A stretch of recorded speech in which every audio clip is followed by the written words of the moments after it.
The last 3 years have been pretty life-changing for me. I moved down to Florida, started playing, and I got picked up for a band out of Memphis and started touring.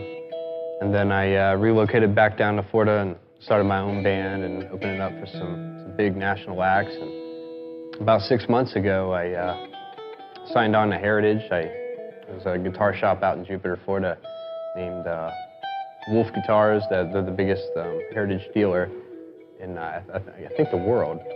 But Jay Wolf kind of caught on to me and noticed that I'd be a good artist for Heritage guitar.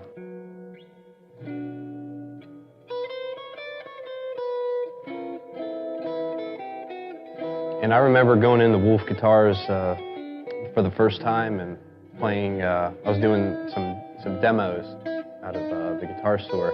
And I remember playing a Heritage H150, and I was really blown away by just how much it felt like an older style Gibson, like an older guitar, and just how precise the neck was and the tone that came out of it. It was just a great guitar. And I, like a month or so later, I went back in there and I bought one for myself.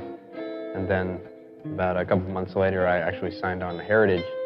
And now I got my my H535 here, and straight from Kalamazoo, right here in the Kalamazoo factory. And this guitar is completely flawless. It's just a great guitar.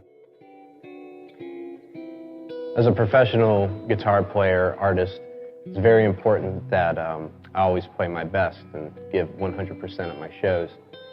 And it's very important that I have a guitar that's 100% reliable.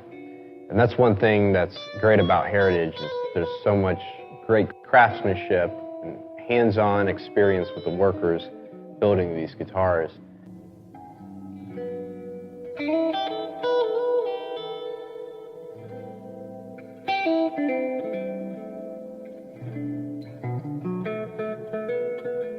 Now, Heritage Guitar has a very interesting story.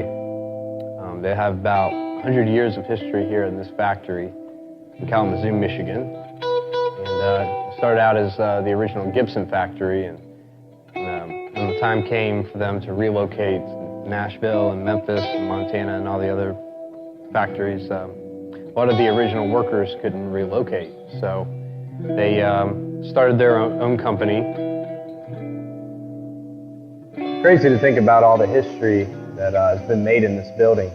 For the last 100 years, some of the greatest guitars of all time have come out of this building. Robert Johnson's L1 came out of this building, the 59 Les Pauls. Some of the greatest guitars of all time that some of the biggest legends ever played came out of this building. And it has so much mojo, and just to see all the equipment, some of the original equipment, they're still finding things up under the machines that date back to the 30s and the 50s, different parts that they used to make guitars. And Heritage just does a great job of still keeping that tradition alive and still creating some of the best guitars in the world that still some of the best artists in the world still play today.